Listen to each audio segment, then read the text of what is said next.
Hey, and here we are. There Hello, we go. hello, hello. Welcome, welcome, welcome. How's it going, Dustin? It's going pretty well. How about you, Kane? How's your week been? Busy, busy. Yeah. Yeah. I'm a bit gutted because I've been kind of working on my setup this week. So I've tried to get myself a bit of a background going on. I don't know if you can see the VUX World sign over there that 169 Labs quite nicely bought me for doing the All About Voice conference. Plugged in my DSLR into the computer, using it as the camera, and fired up the software. Doesn't pick up the camera. Oh no. Oh no. It's Nightmare. So technology. now It's technology. I'm downgraded to this standard webcam while you're over there in super HD. I'm over here in well, I don't even know what it is. Not even SD. It's shocking. But nevertheless, at least we're doing this. At least we're able to get live, and we are joined today by an amazing guest, Mark Gray of Constant Companion. Hello there, Mark. Hey guys, how you doing? Very well, very well. How are you? Doing great, Dustin and King. So great to be with you, and thanks for having us on today. Likewise. So you're based in Florida. We were just saying there. Is that right? That's right. We're in west coast of Florida, Gulf Coast. All the hurricanes roll right past us and go into the Gulf. We just have blue skies and sun, unless it comes in and does a nice slice like my golf shot. Then it runs right into Tampa Bay. We have to duck for cover, but we're okay right now. We were talking about hurricanes yesterday, weren't we, Kane? Yes. Hurricanes and tornadoes. Mark, you were saying Tornadoes. that you were in Dallas for a while too. So Sure. tornadoes versus hurricanes, which would you rather avoid? If it's a movie when you got your popcorn and you're watching a story about them, either one is fine. But I think a hurricane, at least you have a few days notice. You know it's coming. Tornadoes come with no warning. That's the big thing with those guys. And when I lived in both Dallas, Texas, and Oklahoma City, came out of nowhere while you were sleeping, middle of the night, and the roof was gone. So not good. I think I'll probably take a good old hurricane at least. I know to watch out for it. Yeah. Plus, you've got that, Kane, I don't know if you know this. I don't know if it's something that you just learned when you grow up around tornadoes, but you know a tornado is coming because you hear a train whistle. So not only is it coming to destroy your home, but it's telling you that it's coming to mess you up. Uh-huh, uh-huh. Is Yep. that the alarm that we heard the other day when we were on that call? Testing the tornado alarm? Was that what it was? I don't know, but the train horn is the sound of the tornado itself. Oh, Yep. really? Yep. Yeah, yeah. That's commonly Ah, described. People after the tornado say it sounded like a train was coming, and then the roof went off the building. So, but you only get that for a few seconds. You don't know for very long, and then it's Mm. too late. And if you're asleep, oh well. game So over. yeah, yeah, Finito. Hasta la vista. yeah. I was trying to think of a nice segue to Dolly Parton, but I couldn't think of one. But anyway, you're Dolly Parton's cousin, apparently. Well, I'm a fan of Dolly, and our grandmothers are sisters. Yeah, so I grew up in East Tennessee, and she was a local star, not a big national star yet, and was on local TV. And she was a few years older than me, but was looked up to her because she was a good singer at the county fair, and those kinds of things. And of course, she went off to be a big star in movies and music, and she's just a very nice person, really down to earth person. Taught her everything she knows. You were saying off camera. But everything except the singing. I'm not a singer. I can't carry a tune in the bucket, so I'll leave that to Dolly. Yeah. Classic. So, Mark, tell us a little bit about yourself. Tell us a bit about yourself, and tell us a bit about Constant Companion as well. Sure. Well, most of my career was in security. I did both physical and cybersecurity for very large commercial companies, and also for the federal government. Did cybersecurity for the United States White House, Department of Homeland Security, and some work in the intelligence community. So we were good at breaking and entering, and we were good at um, keeping people from breaking and entering, and also protecting information assurance. So, when I sold my company, we were about 500 people. Um, that, was going to semi-retire at that point in time and play some golf and do other, fun things. But my mom fell a few years ago and broke her ankle. So I got me worried about her falling again, and what if nobody was around? What if she fell and was going to be, by herself and stranded? So I bought her one of those, those wearable push buttons, the panic button. I've fallen and can't get up type alerts. And she called me up on the phone, Kane, and she said, son, I love you, but there's no way I'm ever going to wear one of those things. So here I had been taking care of others, keeping people safe for 25 years, and I couldn't take care of my mom, So I went looking for what else is there off the shelf, and I asked my friends who were my same age and generation with older parents, hey, I couldn't get my mom to wear one. What have you found? They said, Mark, I had the same problem. My dad lives alone, and he's older. I couldn't get him to wear one of those things either. Then so I said, well, I got one for my mom, and she told me she'd wear it until I left, and then she put it in the drawer. She just told me that so I wouldn't worry about her, but she's not going to wear one of those things that makes them feel old or embarrassed, or it has a big sign on you that says, hey, I'm frail and fragile. I've got to wear this big red panic button. So people didn't want to wear them. So it led me on a search to find something for my mom, and that led me to voice technology, which of course voice is a powerful voice. You've had it since you were a kid. Voice is always there. Voice works. And we developed a very simple application that's led us to here today. But now what we offer is a much broader solution with a lot of bells and whistles that maybe some of your audience and followers might be able to be helpful. Because being a developer, if you've got skills in building voice skills or applications, boy, the ability to serve others, the ability to be part of healthcare, to be a part of serving tens of millions of older adults in America. It's 50 million right now and climbing at a rate of 10,000 people a day turning 65. So we're going to need tools and solutions. We're going to need a little bit of technology to help us operate as we grow, and we're aging longer and longer. By golly, if we can get self-driving cars, which I'm excited about, we ought to be able to get self-driving homes. We ought to be able to get homes that are built for a lifetime to kind of support us and help us with things from medication reminders to communications to emergency to keeping you secure to keeping you entertained and engaged mentally, using our brain.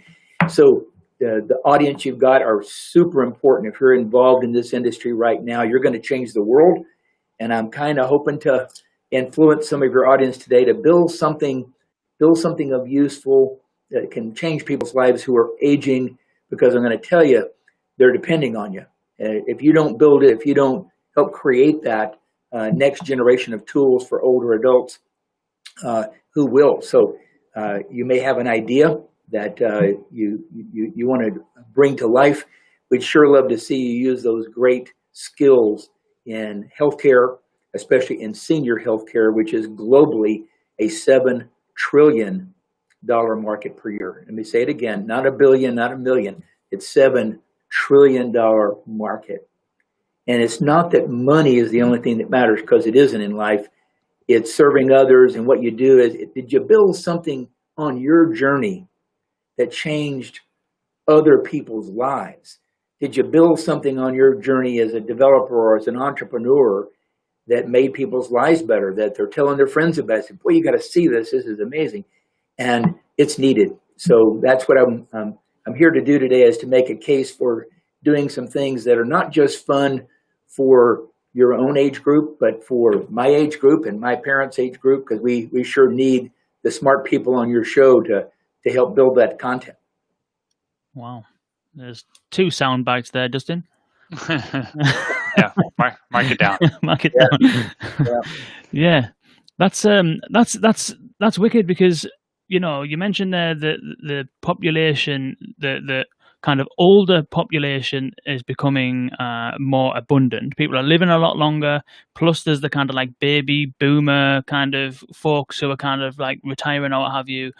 But interestingly, and my nana is evidence of this, a sample of one, but evidence nonetheless, that older people do not think or believe that they are old.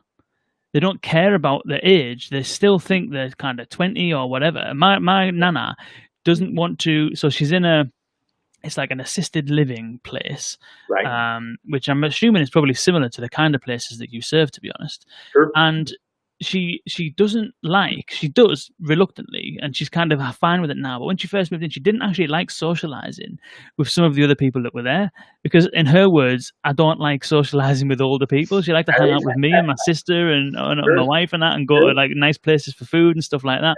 Yeah. And so, although that market is growing, there is still huge opportunities, because they don't think of themselves as old, do they? Kane, you're absolutely right. In the United States, a big organization called AARP, American Association of Retired People, did a survey. They've got 38 million members, and they did a survey, and people who were 75 years of age and 85 years of age took the survey, and none of them, almost zero, identified as being a senior citizen or old. And when you talk about building nursing homes that are better designed, or those wearable push buttons that I was trying to get from my mom, they'll all say, "Oh, that's a great idea, Kane, but that's for those older people. That's not for me." So we none of us self-identify. We still see ourselves as our younger self, and so as you're building and designing or creating businesses or services to serve that older population, take a play out of the automobile industry. 50 years ago, there was a car design that came out for old folks, for older adults, for senior citizens. And it was a huge flop. Nobody bought it. Nobody bought the car. And it was one of the big failures of the Detroit auto industry in the United States, because it was designed for old folks. And just as you're talking about, you're absolutely right. As we get older, we don't want the stuff for old people. We want the cool stuff that younger people are getting or driving or wearing and that sort of thing. So you don't have to lay down something that for an older person, you don't have to lose the cool factor or the greatness. Design something that everyone would find useful, but it solves a major problem for that segment. That would be my advice if you are designing or thinking of an idea. Yeah. Interesting. Yeah. I've lost my train of thought there. Oh yeah, that's it. So is that then where you think that kind of voice technology comes into play then? Because it solves a real need, but it's not doesn't feel like it's supposed to be targeting kind of the older kind of generation. And the follow-up question to that is, how do you present some of the very sort of like some of the things that Constant Companion does, and we'll get into maybe explain what it is as well. We'll get to that. Right. But some of the use cases around being able to I don't know, check in on people or make sure that they're taking the medication and doing all of these things, they're very closely related to kind of being kind of older, if you know what I mean. Mm-hmm. And so how do you kind of like, where's that balance between like the older generation not believing that they're old, not wanting anything to do with being like my nana? That's exactly my nana. She doesn't want anything to remind her of her age at all, because she doesn't feel that old whatsoever. Sure. However, she still needs to take 5 pills a day at 8 o'clock in the morning, and she has to get them taken, because if she doesn't, then there's consequences. Same thing at midday, same thing on an evening. And so how do you kind of present or frame those use cases that are centered in a need because it's arose because you are getting older, whilst at the same time the person doesn't feel that they might need it, for example? Two great questions. I'm going to break it into two pieces there, if I could. The 3 buckets, the 3 categories where skills or applications or businesses and services are needed are around being connected, being engaged mentally, and being protected. So connected, engaged, and protected. And there are some ideas that'll cut across more than one of those categories at a single time. But most of the applications that we use consistently And currently, Constant Companion has healthcare partnerships in over 200 U.S. cities and now in Canada. And we've been invited to do some things in the UK and the Netherlands. So we're looking into that next. But consistently, everywhere we go, in whether it's working with home care agencies to take care of people at home or in assisted living facilities in nursing home environments, those are the three things we see the most need for. It's communication, staying mentally engaged, being able to keep using your brain. It will slow down memory loss. It'll, the old saying, Dustin and Kane, if you don't use it, you lose it. It's kind of like learning a language or working out and exercising a muscle. If we don't use, there we go. You look like Popeye with a big muscle there. But if we don't use our brain, if you don't use it, you lose it. And watching TV is a poor exercise. But using your brain to access a skill like this day in history years ago and all the fun things you can do with voice technology, it's fascinating. We have older adults, people think they can't learn to use technology. That's a big mistake. All they need is a little bit of coaching. Voice is natural.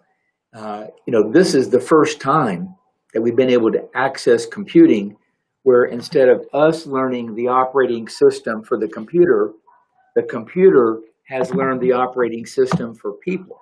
So all we need is a wake word, and you can just talk to it like a friend. You can get answers from the web. You can talk about anything you want. So our oldest active customer is 101 years young, and he's a big fan of AI and voice and what are you guys going to build next and all that good stuff. And our number one power user last month was a guy named Paul in West Virginia in the United States. And his average use of Alexa, we work with Google, Siri, Alexa, all the major popular platforms, but he's on an Alexa system, and was 72 times per day on average. He was using the wake word that many times. Now he's bed bound, but he can turn on his lights, turn them off and on, turn on the TV, turn the volume up and down, change the channel, lock and unlock his door, and he can see who's at the door. All of that with voice technology. So if you think about what your audience is designing and building that's fun and useful, it's not just for cool factor. You're changing the world and you're changing the quality of people's lives. Imagine one day, may this day never come for anyone who's watching your show right now or listening in, but imagine losing your ability to get out of bed without help, that you're bed bound and you've lost the ability to drive your car. They took the car keys away, okay, maybe long ago. And gradually over the years, you've been losing your personal power. What would that feel like? What does it feel like is the purpose of your life every day? What do you have left? What are you going to do? What are you going to contribute to the world today? And then suddenly voice technology gradually lets you reclaim some of that personal power. Our active user I told you about that was bed bound and can control his whole home now with his voice. I actually met the gentleman the day they were installing his system. I didn't tell him I was the owner. I was from customer support, wanted to say hello and wanted to meet him. And he was kind of sad. He was a little depressed. He did not talk very much. You had to pull any answers out of him that you wanted to. And 8 weeks later, different person. He was telling me jokes that he learned from Alexa that morning. He was telling his grandkids jokes that he heard. He knew riddles. He knew what happened on this day 100 years ago. So this guy was engaged. This guy was a completely different place mentally, emotionally, and probably physically as well. So that's what you're building when you create things for others in voice technology. Just a little news from the wartime front out in healthcare. That's the value of what you and your audience build each and every day. Soundbite number 2 there, Dustin. Yeah, I think so. I think we've got a lot of great stuff already, Mark. But can you tell us more about what Constant Companion actually does and what you're building? Sure. Well, thank you for that. We are at the intersection of AI-powered voice and video and healthcare, especially senior health. And our number one mission is to make people's lives better. And we do that by using empathy, data, and AI-powered voice tools to keep people, as we said earlier, more connected, not only to their friends and family, but connected to an AI voice solution that feels like they got a little roommate. I've heard that more than once or twice. I've heard people ask, what does Alexa look like, and how do we get to meet her, and things like that. And we don't want to bust their bubble and explain what AI is. They just don't think of it that way. We provide a solution. There's no equipment to buy. We put a speaker in every room of the home. They don't need a smartphone. They don't even need Wi-Fi. If they don't have internet at home, we have solutions that have all that built in. It arrives fully pre-programmed in a beautiful box. You just take it out and just plug it in. That's it. Then one of our advisors will give a little teach-in, a little training on how to use your system. We have a very specialized training program for older adults. It's fun, it's simple, it doesn't feel like a lot of work. We have visual cues around their home that help them get going, and we turn senior citizens into power users with voice technology. We also have a monitored solution where you can call for help. And this is reaching our urgent response center 24/7. So if someone has a fall, medical emergency, a fire, somebody is trying to break in late at night, whatever the case may be, they have a voice-activated security system that's monitored 24/7. As you can see, it's on this side of me right here, it's 3 times faster than any of the push buttons we replaced, and it's 83% more reliable if you look at the other poster, because wearable push button panic buttons are useless if you leave them on the nightstand or on the charger. And 83% of the time in independent studies, when people fall or have an emergency, they don't have their wearable push buttons on them, which renders them useless if you can't get to it. So voice is throughout your home. You can call for help. So that's another solution we provide. And then finally, it's a voice assistant for a voice-activated smart home that becomes not just a smart home, but a safe home for anyone living alone, really of any age. We provide that for seniors, and now more and more recently for veterans who come back with injuries, or for those with disabilities of any age, starting from little kids all the way on up. So we're proud to be of service to help our seniors and those with some limitations that need some help. We also provide that on an enterprise level for campuses at assisted living. The largest one we just installed has 1,200 beds. And our enterprise campus solutions, you can have campus-wide communications like a big PA system on smart speakers in every room for meals and activities, and come join us for bingo and activities, or secure one-to-one communication. And I said the word secure, so I'll leave you with this last thought. But one of our patented solutions, both issued patents in the US and pending worldwide, maybe some of your developers would like to work with us on, is security. We built a private cloud where you can access the voice technology, but neither Amazon, Google, Apple, nor any of the phone companies or ISPs, none of them know your name. We anonymize the user base, so it may know your first name, but it won't know your last name, it won't know your address, it won't know even what state or country you're located in. So we can give you access to voice technology and the internet and protect your privacy. And just a little food for thought, but I personally believe in privacy, and that we have perhaps an unhealthy relationship sometimes with our technology providers. So we give people the option. They don't have to opt in, but if they want privacy, we can lock it down behind military-grade encryption, and that's guaranteed up to $1 million per user by Lloyd's of London. So we ensure the cybersecurity and information assurance to keep you private, and we'll never sell that information. That's what we do for our customers, to keep them safe and also keep their personal information safe. Wow. So correct me if I'm wrong then. So you install smart speakers for a monthly or yearly cost or whatever. So it's not like people buy the devices and you come and install it. You supply them, you fit them, you train people in how to use them. You presumably have some kind of software either running on top or something like that will give you this kind of messaging capability and the kind of bespoke functionality that you have of catering for those kind of use cases you mentioned.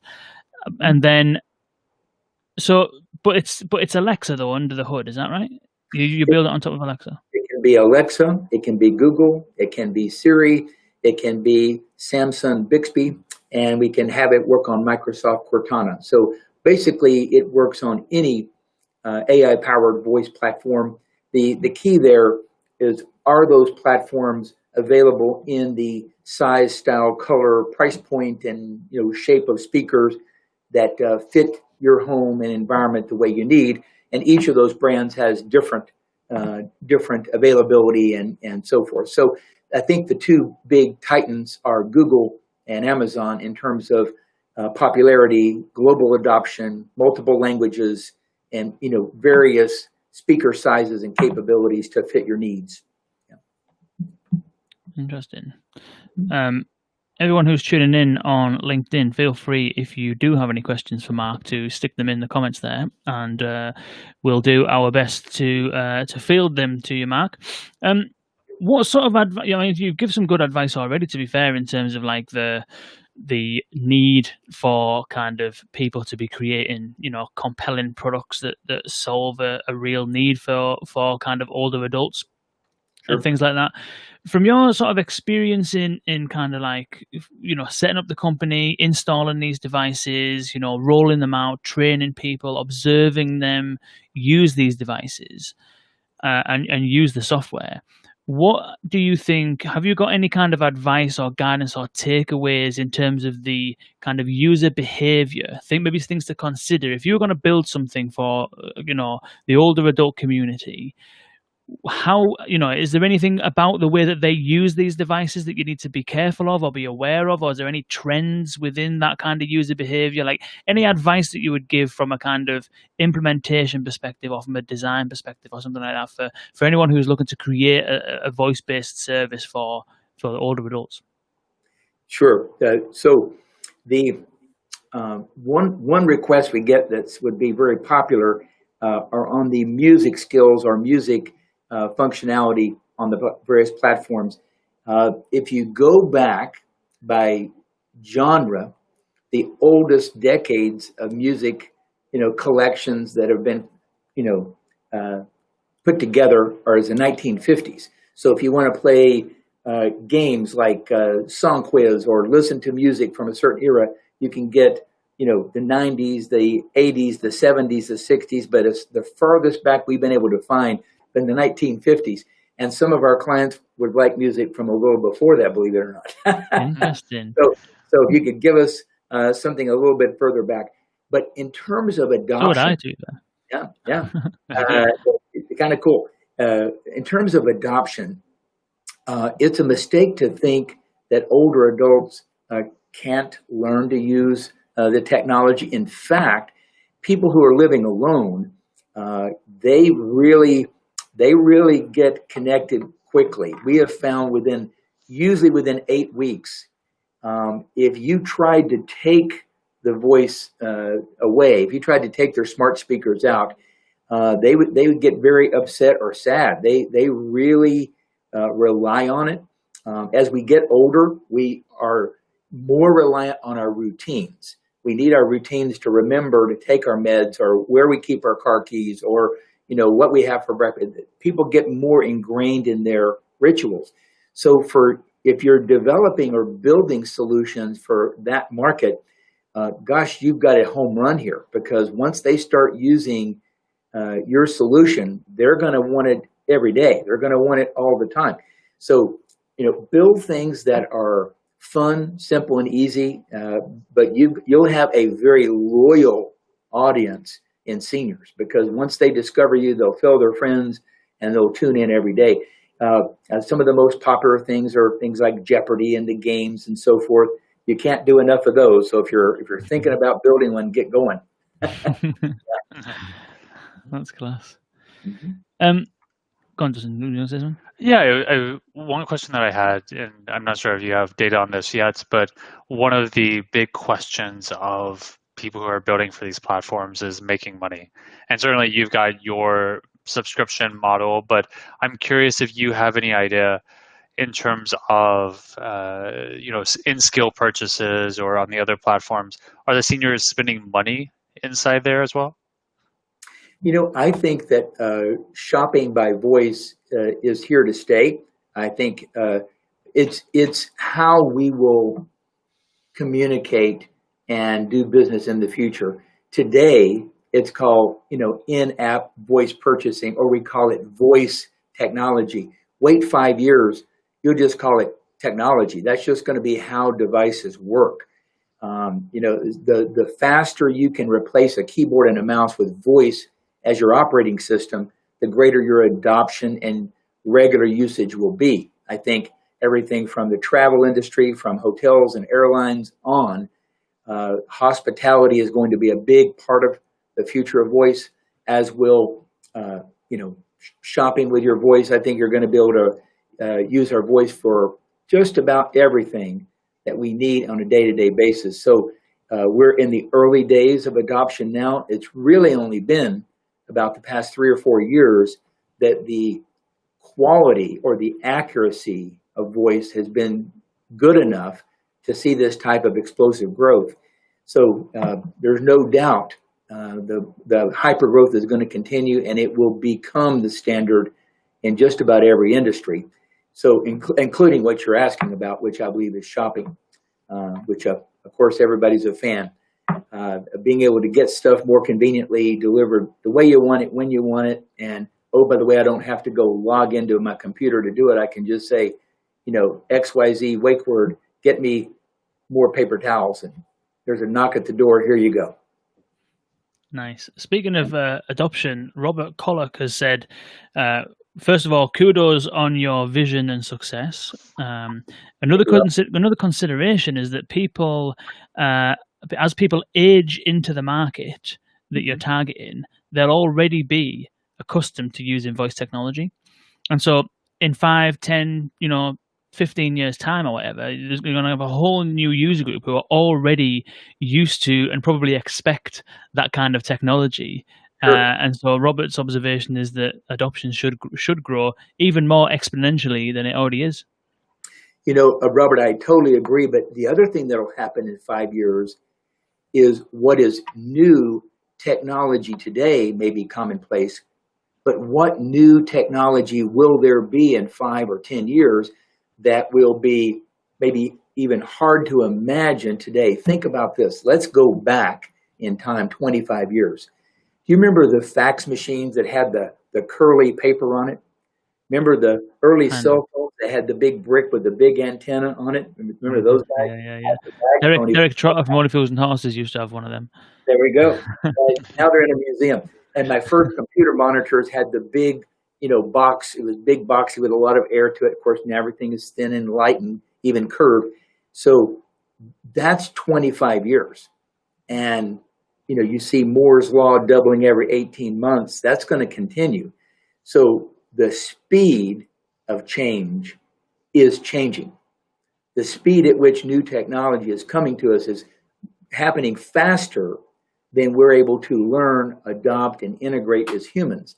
And so I believe that there will be a need for companies like Constant Companion and others that many of you may start, create, and grow. And we need your help.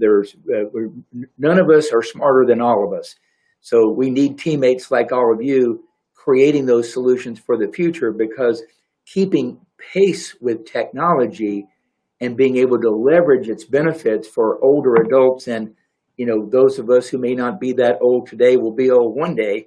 And who's going to be there for us to make it useful, be of service, readily available, easy to understand, easy to get it installed, easy to get it repaired, sort of a concierge type service for tech for older adults, I think is going to be around for as long as there's humans, because the tech is growing at an exponential pace, and we're aging at a linear pace, and we're just not as quick and as smart as we were when we were 25. So that's a big market, and it's important to take care of folks. Amy Stapleton, shout out to Amy, has said, just curious, what do you think the standard voice assistants do well, and where are they lacking? And the follow-up question is, are you in any way, shape or form trying to address any of those gaps with the stuff that you're doing on top? Well, thank you, Amy, for the question, and it's very flattering that you would think that I can change the world with one voice here. But I believe, it's hard to imagine saying this 3 years ago versus today, but I think each of the AI voices have a personality. And what many of our users say that they like about Alexa is she's more friendly. You know, she's charming. She's kind of chatty Cathy and so forth. And Google is very smart. And boy, if you want to get a great search result for the best restaurant or the best delivery for food, you know, Google, it's going to be hard to compete with Google on the search capability. And, you know, Apple's Siri, you know, she was the early bird. She was the first one out there, but she could warm up a little bit. She could get to be a little friendlier, okay, is what I hear from our users. And so depending upon the user, we sometimes suggest or recommend one of the voice platforms for them that might be the best fit. But isn't it interesting that we're having a conversation about what's the personality of your AI? What's the friendly factor or the useful factor of the AI? And is it something that people feel comfortable with? And I don't know about you, Amy, but I always like people best when I feel that they listen well. So, and you kind of pick your friends that way. We probably pick our AI that way. So who's the best listener, not just in accuracy of speech, but context? And I think that's the big leaps that are happening now, are doing a better and better job with context. And I think that machine learning is going to get us there faster than some of the original if this, then that AI programming that we were trying to build in the early days. But that's just my view from my chair. So, What do you think, Dustin? What do you think that some of the mainstream assistants could do better from either from a usability perspective, particularly thinking about the elderly? For the elderly, I'm not sure. It's not my expertise. Maybe Mark, like everyone else, I still think I'm young, so maybe I'm closer to that point than I probably think I am. But honestly, in terms of overall, it's the basics. Like it really is the basics. I hate to say this because we do see the value in this.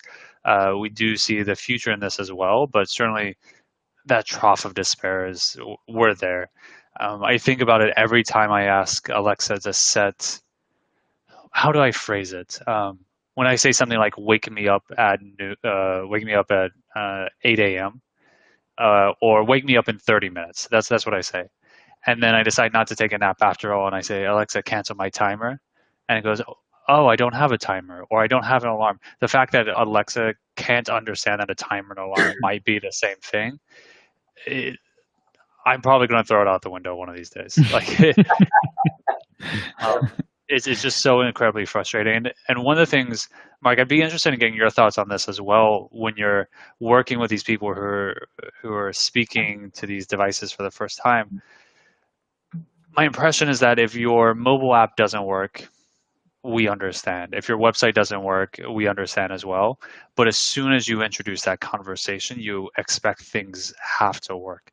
Is that the same thing that you're seeing with your customers as well? That either they get incredibly frustrated because it's not working and they expect it to, or maybe they think it's their fault. What happens when they run into something that doesn't work? And is it the same as you see across the board, or would you say that your customers are maybe approaching it in a unique way?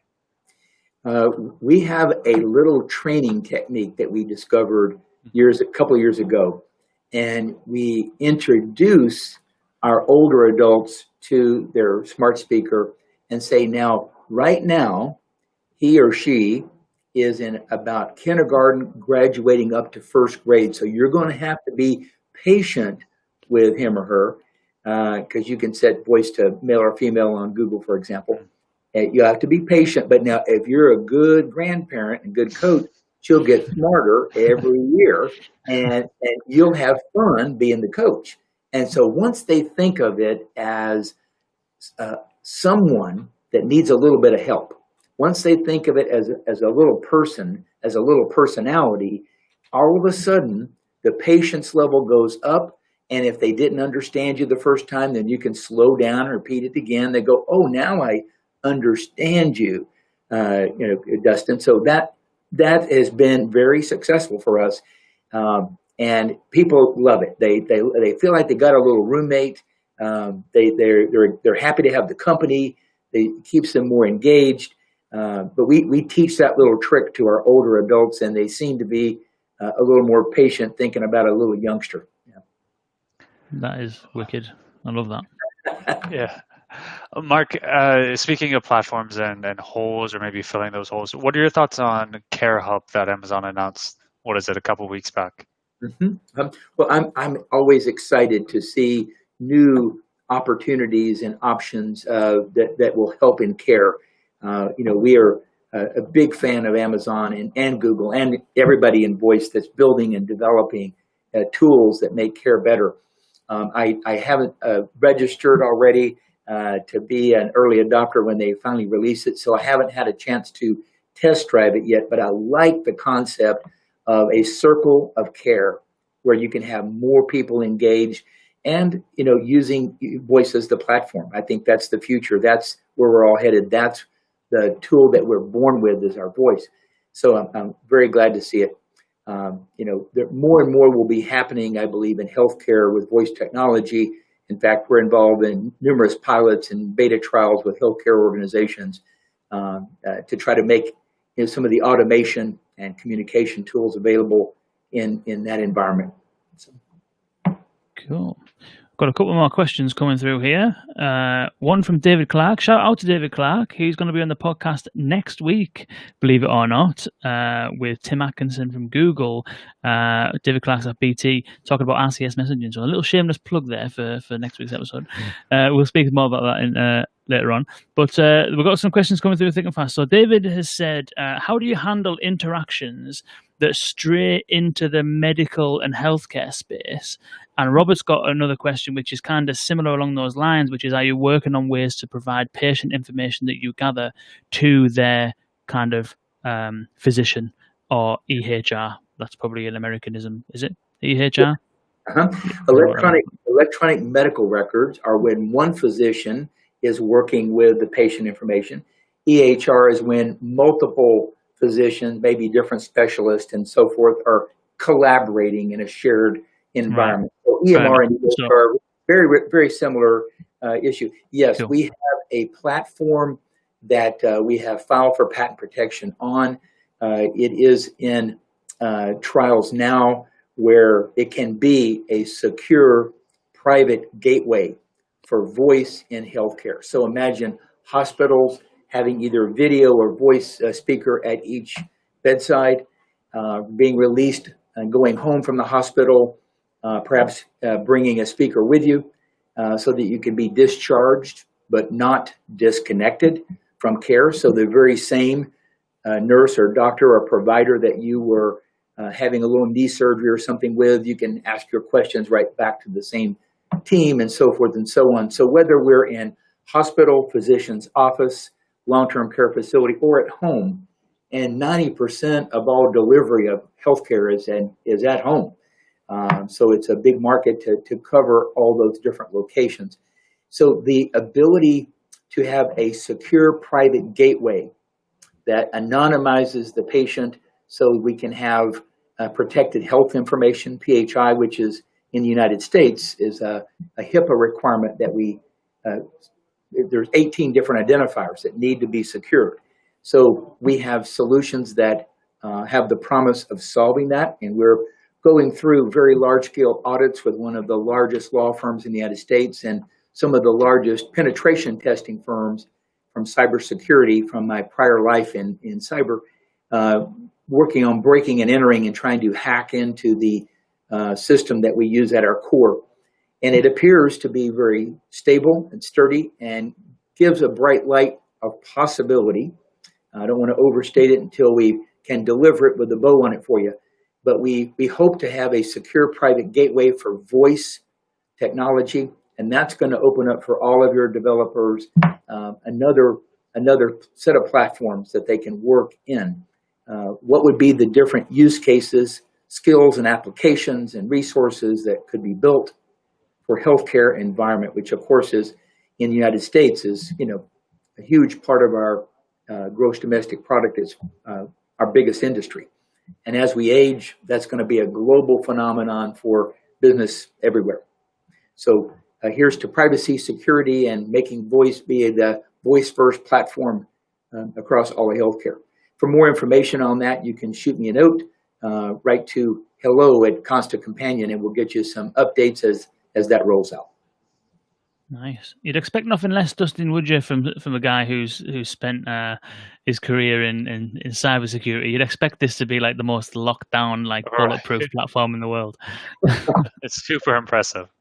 Well, all of our user information is behind 256 AES, which is the same level of security we use to wire money around the world or do secure encrypted communications. But I think nothing is hack proof. I built my entire career on breaking and entering, including the most secure systems in Washington, D.C. Anything can be hacked or anything can be compromised. But starting first with the architecture is the key, and that's what we did from day zero, from day one when we built our systems. Was started with security in mind.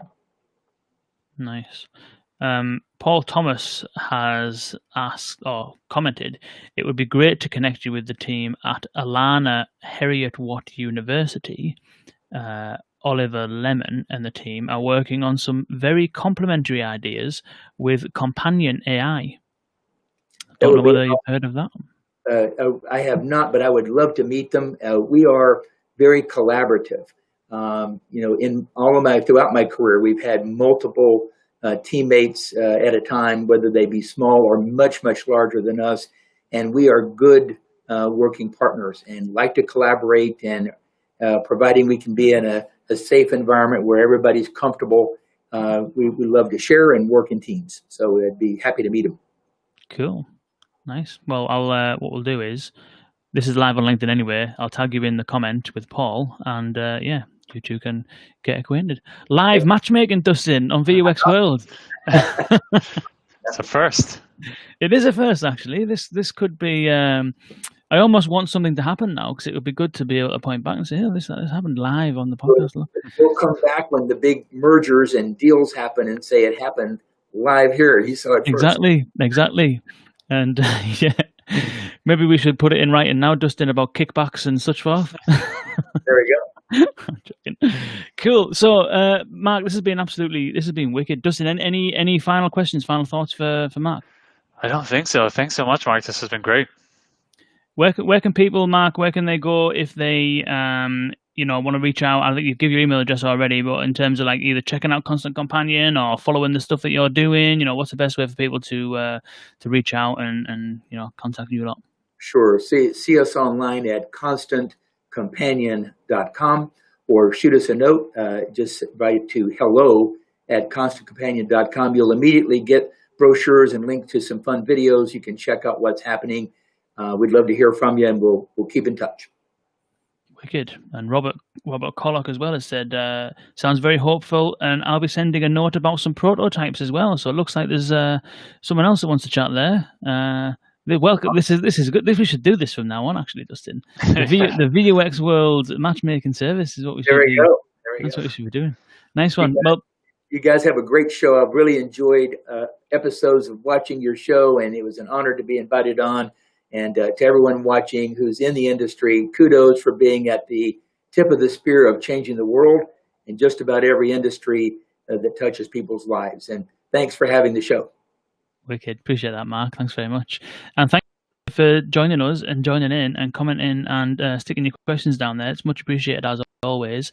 And next week, I mentioned we're going to be talking to David Clark and Tim Atkinson of Google and BT.